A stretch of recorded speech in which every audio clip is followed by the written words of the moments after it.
Hey guys, what's up? So today I'm going to teach you how to use a zero turn radius lawnmower. Um, Pretty much, it's got a simple design, but basically, okay, like a car, you've got your ignition, you'll turn your key, and it comes on. There's a choke on here, and for the choke, sometimes if it's cold or something, you'll want to use your choke. That's how it'll start better that way. My mower is a commercial mower.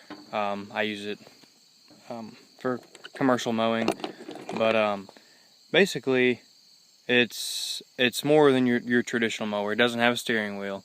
It's got two levers, which I'll get there in a minute. We'll start a little bit simpler and then I'll explain the rest. But anyway, you've got a lever over here and it shows your throttle. You'll have, you can put your speed all the way down or all the way up, and that gives you your speed. When you're mowing, you're going to want that throttle all the way up. You need all the power you can get, because if you run this thing all the way open and go, that's what you want. If it's halfway down and you've got your steering, your levers all the way forward, it's not good.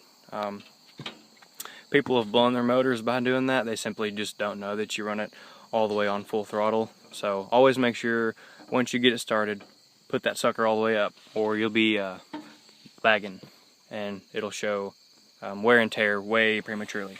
To raise the deck, well, to set the deck height, you can put it on 5, or if you want to put it on 1 and till the ground, then you can. But I don't recommend doing that. So you want to find, usually people like their yards mowed between 2.5 and 4.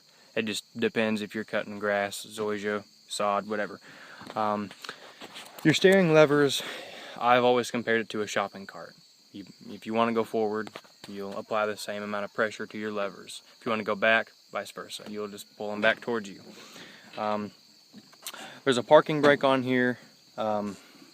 You just push. I can't show you because I can't flip this thing around, but you apply there's a hydraulic, or it's not a hydraulic, just a parking brake.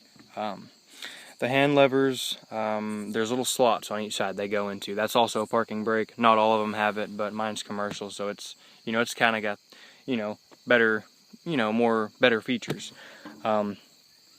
So yeah, if you want to go, they're in the slots when you're going to put them in neutral. So if you're on a hill or something, you're going to be going back and forth. So if make sure if you're in neutral, you've got your foot on the brake, and when you want to go, you can push them forward, back, whatnot.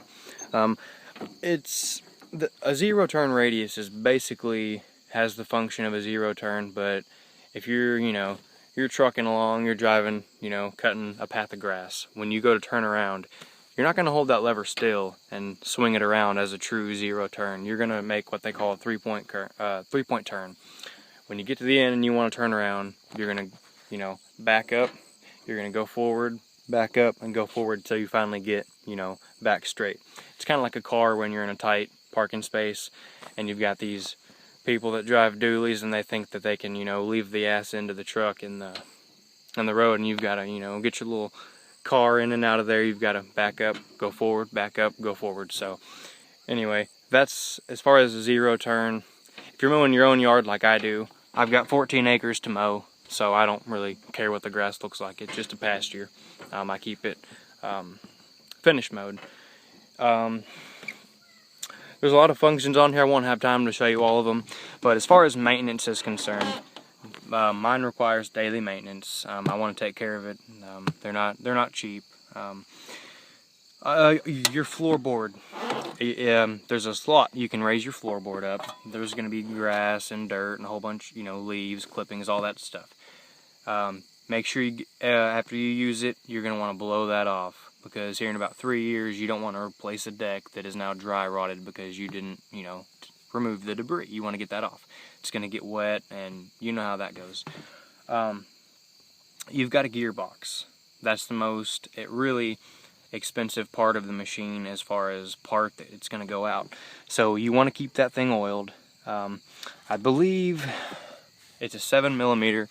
you're gonna pull the plug out, and there's a and it's gonna kind of, you know, there's oil is gonna squirt out of it. So you want to make sure oil comes out.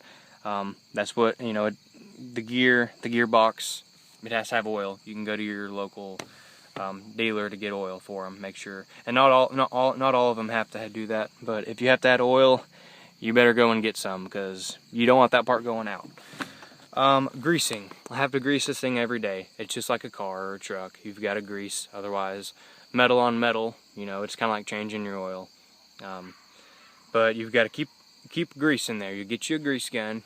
You can just use some cheap grease. If you're greasing this sucker every day, you don't need to go out and spend $20 on grease. Just get the cheapy stuff.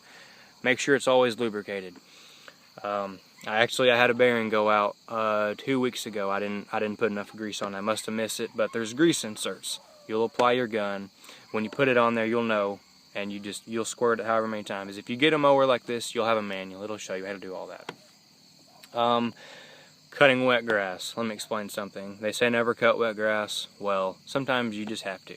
If you have to, try to cut the grass higher. You're gonna get clippings stuck underneath the deck. All of it. I mean, it's just gonna stick. What I do, I take my chute off. That allows it to spread out better, one, even when it's dry. You don't want it clumping up. I got people that, oh yeah, come back and mow it in a month and expect it to not look crappy. So I put the chute up, you know, throw it out there, and it looks better. Change oil every 100 hours. Change it. Your air filter, shake that puppy out every day. Make sure there's no debris, dust, nothing. Make sure things clean. It's like a $15 part. You don't want to, you know, have your engine not last you, you know, as long. They'll run, you could probably, I think you can get about 5,000 to 6,000 hours on it if you take care of it. You want to take care of it because you don't want to replace these prematurely. They're heavy duty, but it can't take abuse. Like, you know, maintenance is the key. I don't know if there's anything else on here. There's an hour meter. That's how you keep track of your maintenance, as far as, you know, changing your air filter and you know, changing the oil, everything like that. You'll want to change the oil. But anyway, that's pretty much it. Just, if you ever get one, make sure you follow all the precautions. Read your manuals. Hills, don't take hills. I've done that a few times. I almost flipped, my grandpa flipped one, I've almost flipped one. So if you're on hills, go up and down. You're not going to get as pretty results, but you're going to be safer, and that's better than a 2,000 pound object landing on top of you. So highly recommend that. They're great mowers. Take care of them, and they'll last forever. So thank you. Thanks for watching.